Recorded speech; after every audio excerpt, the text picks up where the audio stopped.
Ô pessoal, tudo bom? Vamos começar a nova série assim, aqui, que eu estou intitulando Assim Ouvi Dizer. Tá, então, o ponto aqui é a palavra ouvir, né? O que eu estou ouvindo? Inclusive agora, né, no meio dessa pandemia aí, né, tem muita notícia, né? Que são verídicas, outras são falsas, né? Então tem dois grupos, né? Um grupo que exagera falando que tá morrendo gente demais, né? Milhões. E outro grupo que fala que não tá morrendo ninguém. Então tem extremos, né? A gente sabe que existe e tal, mas tem extremos dos dois lados, né? Então, quer dizer, nós temos que aceitar informações de coisas, de fontes autorizadas, né? E hoje em dia cada vez é mais difícil. A palavra em sânscrito para ouvir é Shravana ou Shruti. Inclusive Shruti também é o nome dos Vedas. Os Vedas originais, que é o conhecimento milenar, né, chamado Vedas, ele é chamado de Shruti, porque é um conhecimento que foi ouvido, né? É um conhecimento que vem de uma sucessão de mestres, né? Um mestre vai ensinando para o outro, né? Que segundo os Vedas vem de Deus. Deus é a fonte de tudo, a fonte do conhecimento. Ele instruiu esse conhecimento ao primeiro ser criado, chamado Brahma, e Brahma instruiu seus filhos e outros, entendeu? Assim, o conhecimento descende em sucessão discipular. Então, a palavra Shruti significa ouvir. Então, eu estou falando aqui, assim ouvi dizer. Então, essa palavra Shruti, que significa as Vedas, explicam que nós temos que obter informações, né, de fontes autorizadas, como os próprios Vedas, Shruti, os Vedas, né? Tem os Puranas, né, que são as histórias antigas, né, o Vedanta, que é a conclusão dos Vedas. Tem, por exemplo, as Itihasas, são as histórias, né? Inclusive a palavra Itihasa quer dizer assim aconteceu no passado, quer dizer, coisa que aconteceu no passado, né? E tem conhecimentos que são lembrados. Você ouviu eu ouvi dizer e eu estou recontando, né? Chama Smriti. Então as escrituras é chamado Shruti e Smriti. Tem as escrituras que são faladas, originais, e tem as escrituras que alguém que ouviu e está recontando, né? Smriti. Então assim eu ouvi dizer, né? Smriti. E então é dito que nós temos que aceitar o conhecimento de três fontes autorizadas, né? Primeiro é chamado Guru, Shastra e Sadhu. São três fontes. Guru, Shastra e Sadhu. Guru significa o mestre. Shastra são as escrituras autorizadas.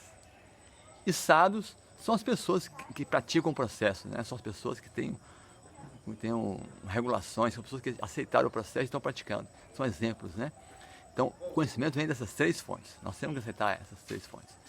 Então, o ponto de aceitar a autoridade, nós não podemos evitar isso. Quer seja o conhecimento espiritual, quer seja o conhecimento material.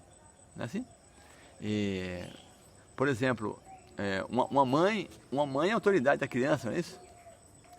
Então, por exemplo, uma mãe que tem uma criança e está separada do esposo, né? E a criança quer saber quem é o pai dela, né? Quem é no mundo que pode falar quem é o pai dela, a não ser a mãe, né? Se a mãe não mostrar quem é o pai, ninguém vai saber quem é o pai, é assim? Se uma mulher tem um caso, tem um relacionamento, uma casou com uma pessoa em algum lugar distante, muda para outro país, por exemplo, né, com uma criança. Então, ninguém conhece o esposo, ninguém ouviu falar dele, nada. E aí a criança quer saber, mãe, quem é meu pai? Ela fala assim, olha, você vai à luta e vai descobrir quem é seu pai. Você pode ir nos cientistas, pode ir nas autoridades, pode ir onde você for, você jamais vai saber quem é seu pai. Porque como é que você vai saber? Se não tem nenhuma informação, entende? Então, a mãe fala assim, não, seu pai é tal pessoa, mora em tal lugar, aí você vai lá e conta seu pai. Então, você tem que aceitar a autoridade, não é assim? Não tem como sair fora disso. E também as notícias, né? Como falei, tem notícias falsas, notícias verídicas, né? Quando tem uma informação oficial do governo, por exemplo, falando assim, olha pessoal, vai ser isso, vai acontecer isso, vai ter, assim, coisas oficiais mesmo, sérias, né? Você tem que seguir, assim, a partir do mês que vem, as coisas vai custar tanto, sei lá, estabelece alguma regra lá. Você tem que aceitar. Outro exemplo, por exemplo, por exemplo, você está na sua cidade, de repente, uma rua lá, tem uma sinalização. Não, verde, aquele semáforo, né? Então, você, quando a luz fica vermelha, você para. Por quê? Você sabe que o sinal vermelho tem que parar. E você acredita que foi uma autoridade, né, do governo local ali que colocou aquele semáforo, né? Aquilo não é um fake semáforo. Você aceita que foi uma autoridade que colocou aquilo lá, né? E outra coisa é que você também acredita que as outras pessoas vão obedecer, assim. O sinal está verde, você passa. Mas por que você passa? E o outro é vermelho. Você acredita, você confia que a outra pessoa, ela também vai seguir, vai obedecer à lei do trânsito, né? Assim, se a pessoa faz o que quer, por exemplo, se você não acredita em ninguém, você não vai conseguir nem andar de carro na rua, né? Mesmo com semáforo não, você vai ficar, se essa alguém vai furar o sinal vermelho, às vezes acontece, né? Mas normalmente, se não está verde, você passa, né? Você está confiando em que outra pessoa também está seguindo as regras do governo e aquele sinal é fidedigno. O que eu quero dizer é que nós temos que aceitar a autoridade, não tem como, né? Então, os cientistas, né? Por exemplo, tem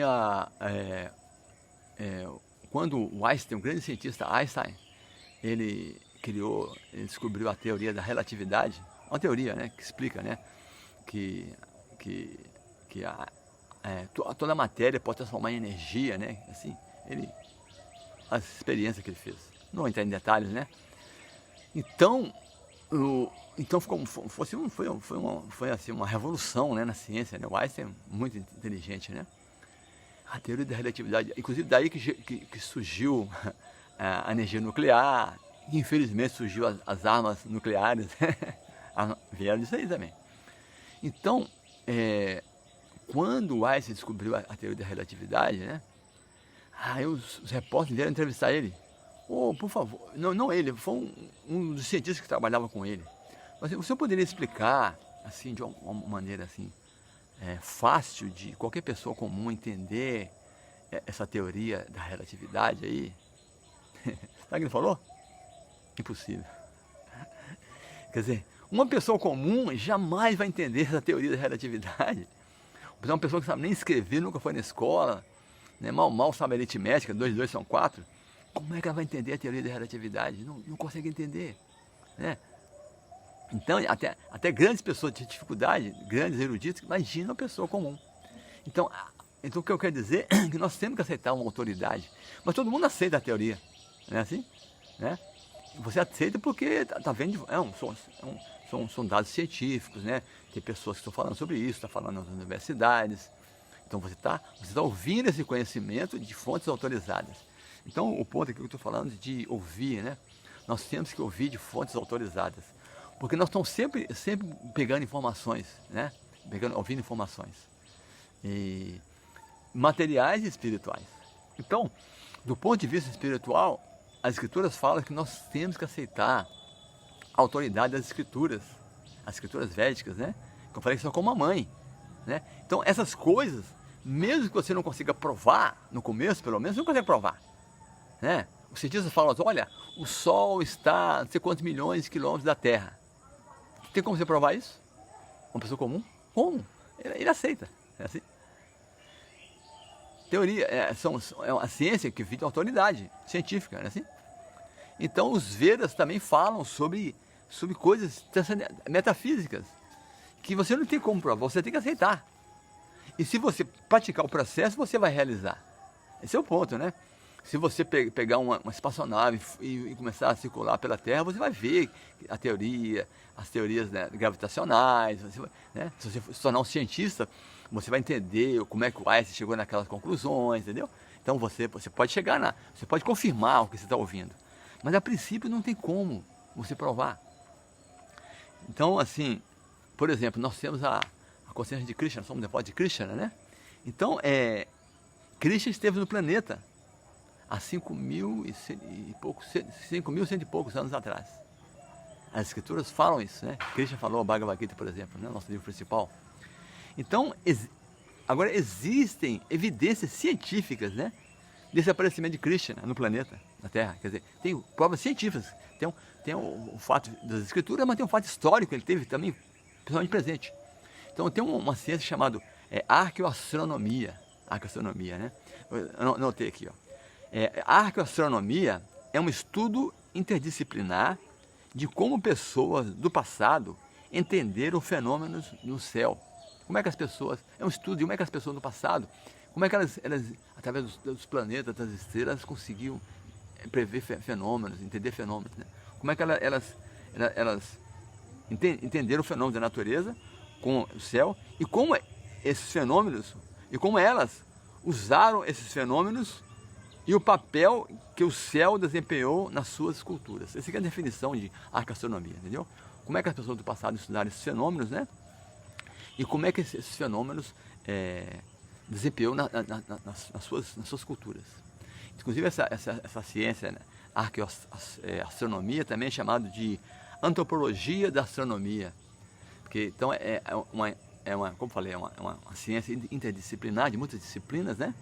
Que estuda o comportamento humano, né? Como é que o comportamento humano se mudou, né? Com a astronomia, né? Como é que isso influenciou os seres humanos. Então teve um grande cientista chamado Aryabhata, ele é indiano, um grande cientista indiano, Aryabhata. Inclusive, o primeiro satélite lançado pela Índia tinha o nome dele. Tem muitas universidades que têm o nome dele. Esse Aryabhata, ele é um grande cientista, né? Ele viveu há 1500 anos atrás, mais ou menos. E ele foi um dos criadores da trigonometria. Então, para quem não é familiarizado com a matemática, né? A trigonometria é que estuda essas leis, por exemplo, seno, cosseno, cotangente, essas palavras da trigonometria. Isso é matemática, né, superior, né? Então, esses termos, seno, cosseno, isso, quem criou foi esse cientista chamado Aryabhata, que era um que estudava a arqueoastronomia. Ele é um arqueoastrônomo. Então, como é que é? Através, olha aqui, ó, então, através de informações das escrituras, por exemplo, ele calculou através de informações astronômicas encontradas nas escrituras, como o Mahabharata, por exemplo. O Mahabharata é uma escritura, né, milenar. No Mahabharata, os Puranas, que Krishna esteve realmente no planeta Terra há 5.100 e poucos anos atrás. Quer dizer, pela astronomia, pelo estudo que aquelas escrituras forneciam, aquelas escrituras védicas falaram assim, olha, na Lua tal, a Lua estava nessa posição, assim, o Sol nessa... Então, pela descrição das escrituras, você pode fazer uma regressão e falar assim, esse fenômeno aconteceu em tal época, porque os planetas, os astros, eles têm uma órbita certa, entendeu?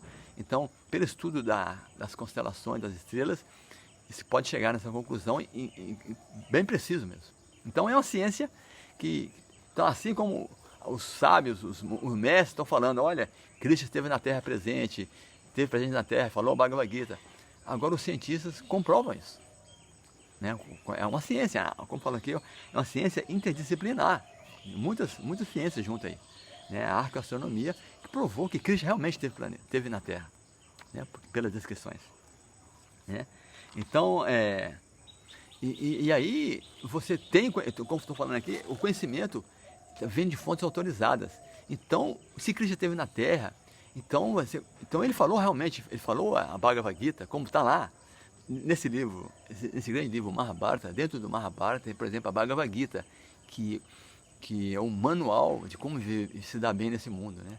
São as instruções dadas diretamente por Krishna, que segundo os Vedas é a própria divindade, né? O próprio Ser Supremo, a verdade absoluta que teve na Terra. E ele deu esse conhecimento para a gente, para nosso benefício. Então nós temos que ouvir esse conhecimento, né? Assim nós temos que aprender a ouvir, né? Como estou falando aqui, assim ouvir dizer. Então nós vamos falar muito sobre isso, né? Nos próximos vídeos, tá bom? Muito obrigado, Hare Krishna.